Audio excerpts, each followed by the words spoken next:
जी। बोलो श्री प्राणनाथ प्यारे की जय। सतगुरु महाराज की जय। प्रणाम जी सुंदर साथ जी।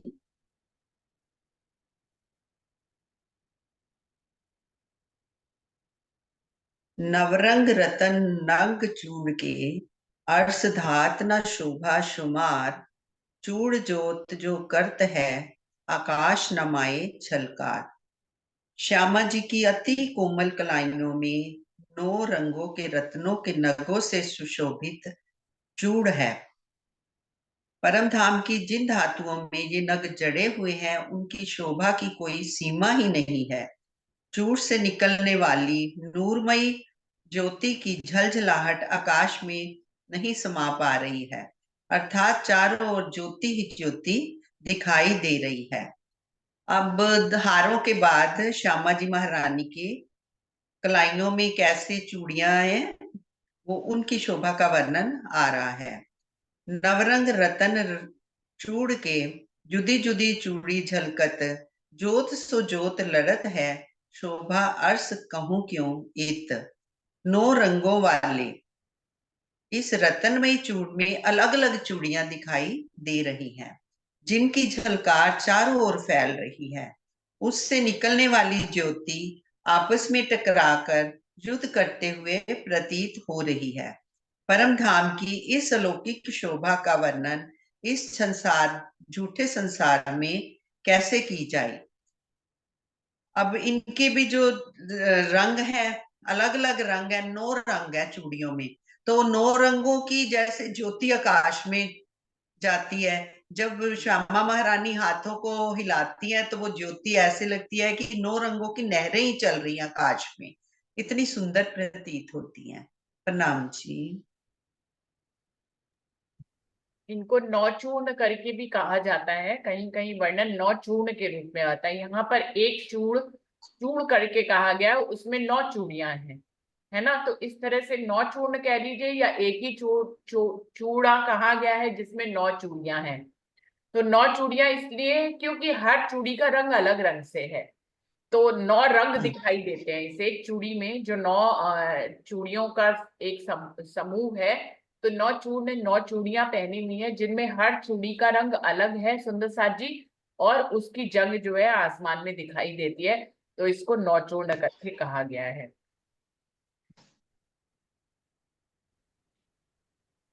जी।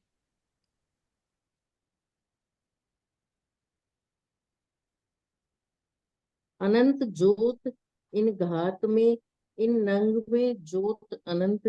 अनंत जोत रंग रेशम, तीनों नरमाई एक सिफत।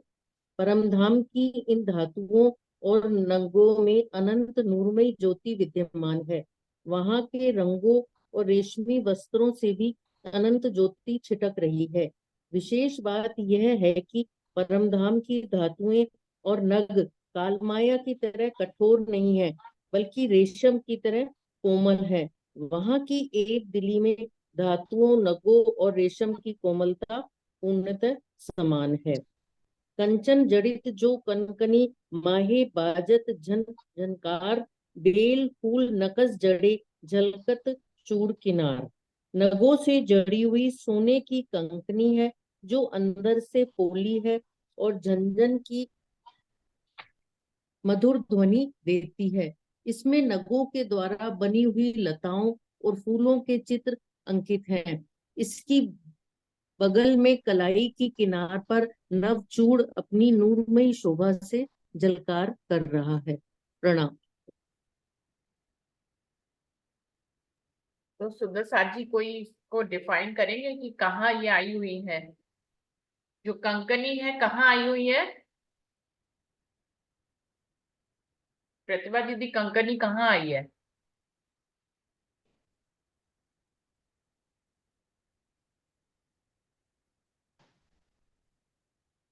जो 9 चूड़ पहने हैं ना, अभी पहले वर्णन आ रहा है, जो 9 चूड़ियों वाला 9 चूर्ण पहना है, वो कलाई के बगल में और कंकनी उसके पीछे है। सुंदर साथ जी ऐसे पहले 9 चूर्ण पहने, क्योंकि इसमें आ रहा है ना वर्णन कि नगों के द्वारा बनी ये इसकी बगल में कलाई की किनार पर 9 चूर्ण अपनी नूरमयी शोभा से झलकार कर रहे हैं, इसकी बगल में। तो कंकनी कहाँ आई? 9 चूर्ण के पीछे आई। ये ऐसे कलाई के साथ लगते हुए 9 चूर्ण है, फिर उसके पीछे कंकनी है। तो एक एक शोभा को हम लोग देखते चलेंगे कि कहाँ पे वो आभूषण विराजमान है। तो सबसे पहले कलाई के साथ 9 चूर्ण पहने हुए हैं, फिर उसके बाद कंकनी पहनी है। अब आगे नवघरी का वर्णन आएगा कि नौघरी यहाँ पर पहनी हुई है। ये मैं ठीक कह रही हूँ या किसी सुंदर साथ को कुछ और भाव लग रहा है कि ऐसे नहीं है? नहीं, ऐसे मतलब जैसे हम यहाँ पे चूड़ियां भी पहनते हैं, उसके ऊपर एक टाइट सा कंगन पहन लेते हैं, वही बात हो गई ना। वही भाई वही वो चूड़ियां, वही बात हो गई। हाँ जी, हाँ जी, हाँ जी। कंगन हो गया ना, अंदर से पोला है। हाँ, अंदर कंकनी से कंगन, पोला है। ठीक है। उसकी मधुर ध्वनि भी आती है उसकी। उस पे फिर घुंघरियां लगी होंगी, इट मीन्स। घुंघरिया तो नहीं लिखा है, बेल फूल नकश जड़े, इसमें बेल फूल पत्तियों की नक्शकारी की हुई है इस कंकनी के ऊपर।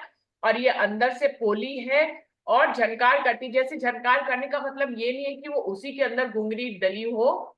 जब चूड़ियां उससे पीछे को जैसे जब हाथ मिलाओ तो चूड़ियों की भी तो झनकार होती है, उसी के साथ कंकनी भी अपनी झलकार उन्हीं के साथ ताल से ताल मिला लेती है।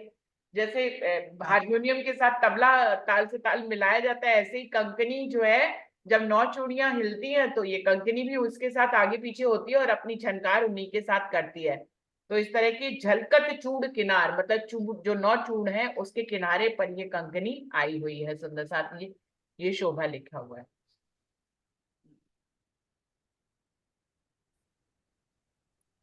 जी। हाँ जी, प्रणाम जी। निर्मल पहुंची नवघरी, पांच पांच दो के नंग, अरस साइन में जड़े करत मिनो मिने जंग। पहुंची और नवघरी शोभा देती है, जिसमें पांच पांच तरह के नग दोनों में जड़े हैं। आपस में इनकी किरणें टकराती है, इनका जड़ाव भी परम धाम की रसायन में समझना। हथेली लिखे क्यों कहूँ नरम हाथ उजल, रंग पहुंचे का क्यों कहूँ इत जुबा न सके चल। हाथ की रेखाओं को कैसे कहूँ, वह बहुत ही साफ और कोमल हैं। पूरे पहुंचे पर का, पहुंचे मतलब पंजे का रंग कैसे बताऊं, यहाँ की जुबान से बयान करने में नहीं आता।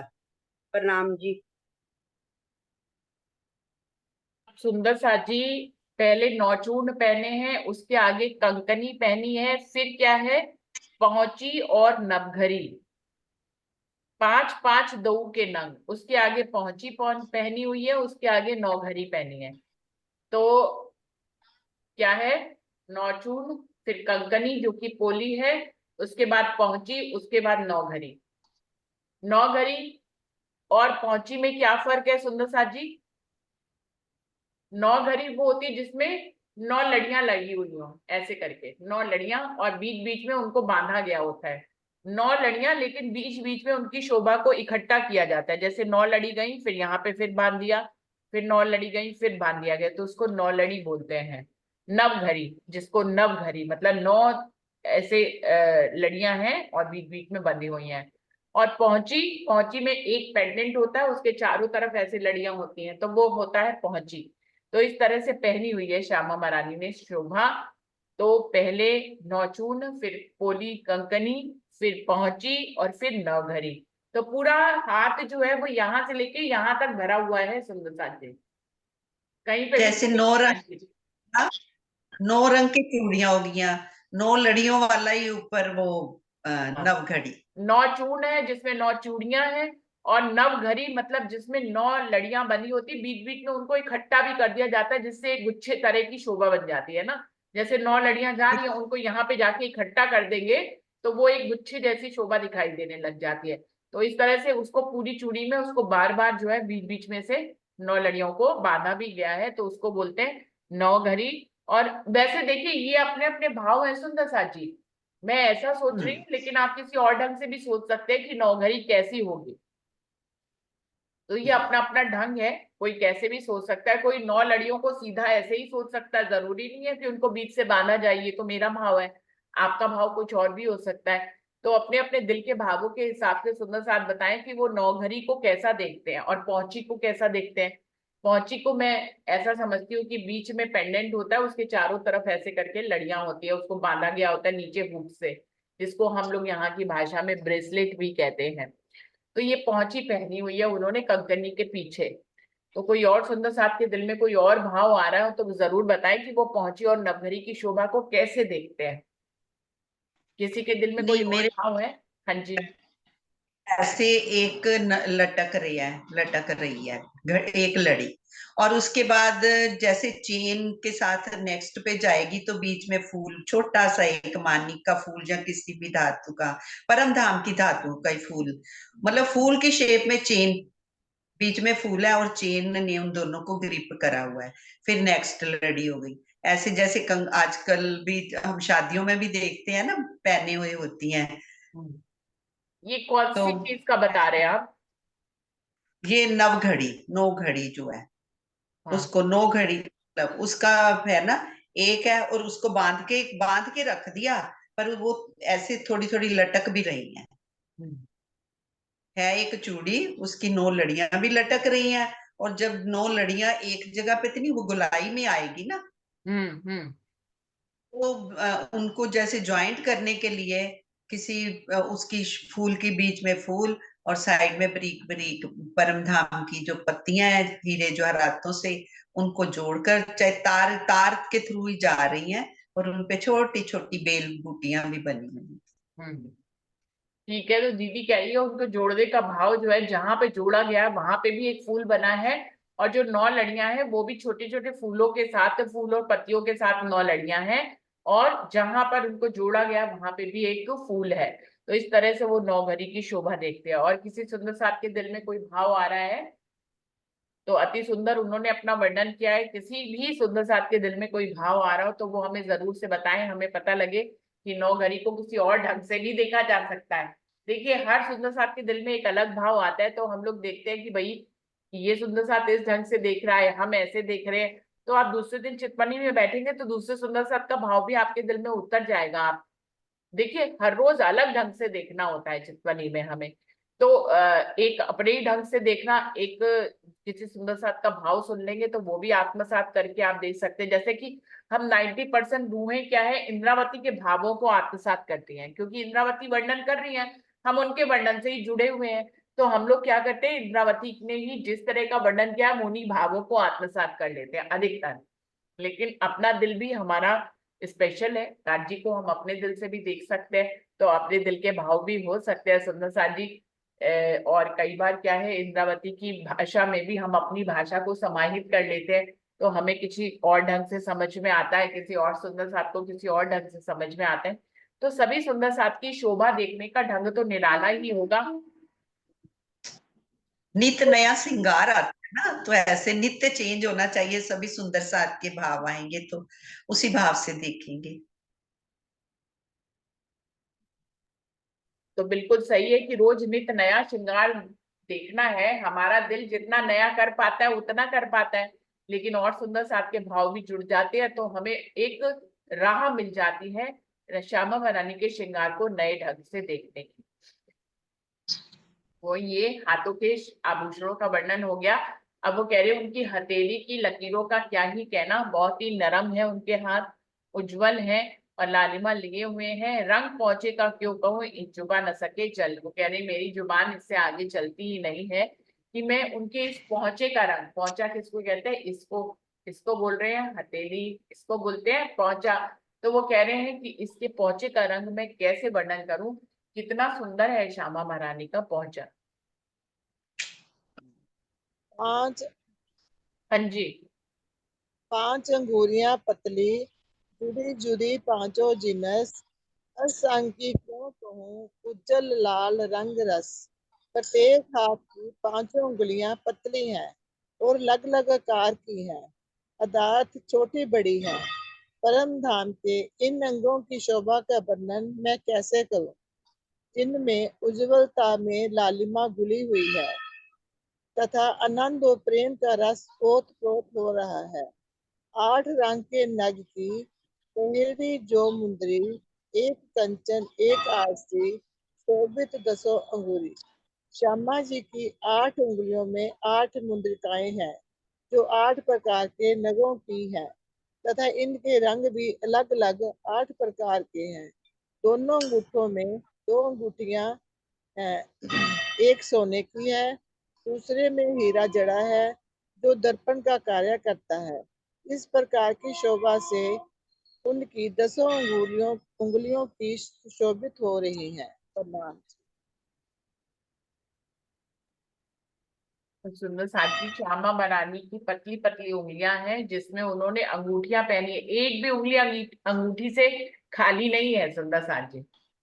8 उंगलियां हैं, 8 उंगलियों में अलग अलग नगों की उन्होंने अंगूठियां मुद्रियां पहनी हुई हैं। और जो अंगूठे हैं उसमें एक में सोना है, सोने की अंगूठी पहनी है, एक में हीरा जड़ा हुआ है दर्पण रंग का, जिसमें वो अपनी शोभा को देखती हैं। ठीक है, दोनों अंगूठों में 2 अंगूठियां हैं, एक सोने की है, दूसरे में हीरा जड़ा है जो दर्पण का कार्य करता है। इस प्रकार की शोभा से उनके 10 उंगलियां सुशोभित हो रही हैं। तो 10 उंगलियों में आपको समझ में आ गया, हर उंगली में अलग रंग की अंगूठी है और दर्पण देखती हैं अपने दाहिने हाथ के अंगूठे पे। जो अंगूठी है उसमें दर्पण जड़ा हुआ है हीरे में, उसमें श्यामा महारानी अपने नख से शिक्तक की शोभा को देखती हैं। ऐसे ही पांव के अंगूठे में भी हीरा जड़ा हुआ है सुंदर साथ जी। तो अपना लहंगा उठाकर अपने पांव के दर्पण में, अंगूठे में जो पहना हुआ है उन्होंने अंगूठी दर्पण रंग की, उसमें अपना नख से शिक्तक श्रृंगार देख लेती है और इसमें भी अपना नक्श शिक्तक श्रृंगार देख लेती है। तो श्यामा जी की दोनों हाथों और पैरों की अंगूठियों में जो दर्पण जड़ा है उससे किसी भी प्रतिबिंब की जरूरत नहीं पड़ती है। श्यामा महारानी अपने श्रृंगार को उसमें ही निहार लेती है और वैसे ही अपने श्रृंगार को ठीक भी कर लेती है बड़ी अदा से। तो इस तरह से उन्होंने हाथों में उंगलियों में मुद्रियां पहनी हुई हैं।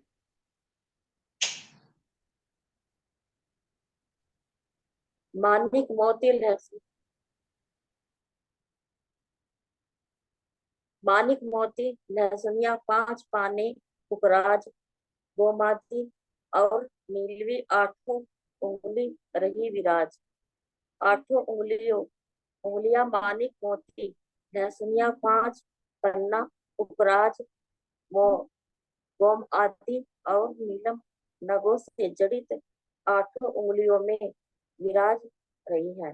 अंगूठे हीरे की आरसी 10वीं जड़ित अतिसार ए जो दर्पण माहे देखत अंबर ने माहे झलकार।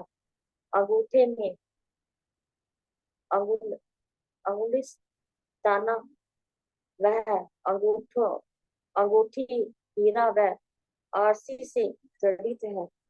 वह 10वीं अंगूठी आरसी से जड़ित अत्यंत श्रेष्ठ है। इसके दर्पण में श्री श्यामा जी अपने अंग को सुंदरता निहारती है।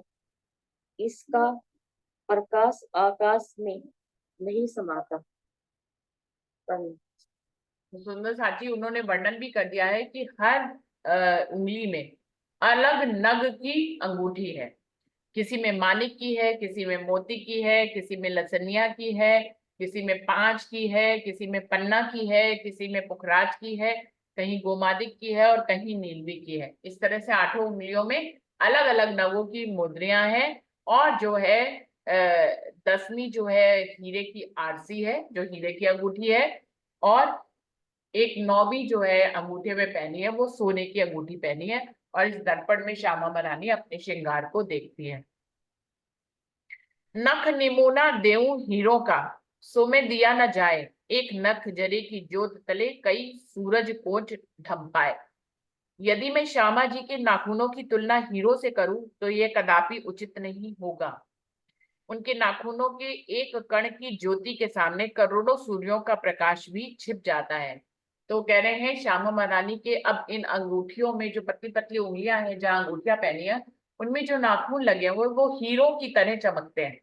उनकी शोभा अगर हीरो से भी कहें तो वो भी, वो कह रहे हैं मैं कम कह रही हूँ, अब यहाँ पे दुनिया में हीरे से ज्यादा कुछ है नहीं। तो हीरा कहना पड़ रहा है कि उनके नाखून जो वो हीरो जैसे चमकदार और सुंदर हैं, इससे बड़ी शोभा कहने में बन नहीं रही है। लेकिन आपकी शोभा, आपको अपने दिल में ये शोभा को नूरमयी ढंग से धारण करना है, जिससे आप जो है हीरे से भी आगे इसकी शोभा को धारण कर सकें। अब कहूँ चरण कमल की जो अर्स रूहों के जीवन, बसत हमेशा चरण तले जो अरवाहे अर्स के तन। कहने अब मैं श्यामा जी के चरण कमलों की शोभा का वर्णन करती हूँ, जो परम धाम की ब्रह्म सृष्टि के जीव के जीवन है, जीवन के आधार है। जिन आत्माओं के मूल तन परम धाम में है, वे हमेशा ही इन चरणों में वास करती हैं, अर्थात उनका ध्यान हमेशा ही श्यामा जी के नूरी चरणों में बना रहता है। सुंदर साथ जी, हम लोग कहते हैं ना, मेरे जीव के ही जीवन, मेरे जीव के ही जीवन। तो श्यामा महारानी के चरणों के लिए ही हम लोग कहते हैं, इन चरणों से ही परमधाम की रूहें हमेशा से बंधी हुई हैं। श्यामा महारानी हमारी सुभान है ना। राजी महाराज का नूरी अंग श्यामा महारानी, और श्यामा महारानी के नूरी अंग हम रूहें हैं। तो श्यामा महारानी, देखिए राजी तो हमारे सुभान है ही है, वो तो पूरे ब्रह्मांड के भी सुहान है, हमारे भी सुहान है। लेकिन श्यामा जी विशेषकर उनके हम अंग हैं, तो श्यामा महारानी हमारी सुभान है। तो उनका एक विशेष स्थान होता है परमधाम की रूहों के दिल में, जो जुगल जोड़ी को अपने हृदय में बसाती है। हम लोग कभी भी जो है अकेले राज्य को नहीं देखते, मुझे तो ये ऐसा ही लगता है, मैं अपने लिए भाव देखूं, हम कभी अकेले नहीं देखते राज्य महाराज को। हम हमेशा राज्य महाराज को श्यामा जी के साथ ही देखते हैं, और श्यामा जी को भी अकेले नहीं देखते, राज्य के साथ ही देखते हैं। और फिर राज्य श्यामा जी के साथ फिर हम सब अपनी रूहों को देखते हैं। तो परम धाम में हम लोग हमेशा जो है राज्य महाराज को युगल स्वरूप के रूप में देखते हैं, जिसमें श्यामा महारानी हमारी विशेष खास जो है हमारी सुहान है। तो वो कह रहे हैं कि उनके अब चरण कमलों का मैं वर्णन करने जा रही हूँ। इंद्रावती जी कह रही हैं, उनके चरण कमल तो वैसे ही परम धाम की रूहों के जीव के जीवन है, वो तो अपने हर सांस में श्यामा महारानी को बसाए रहती हैं, क्योंकि वही उनके जीने का सहारा है।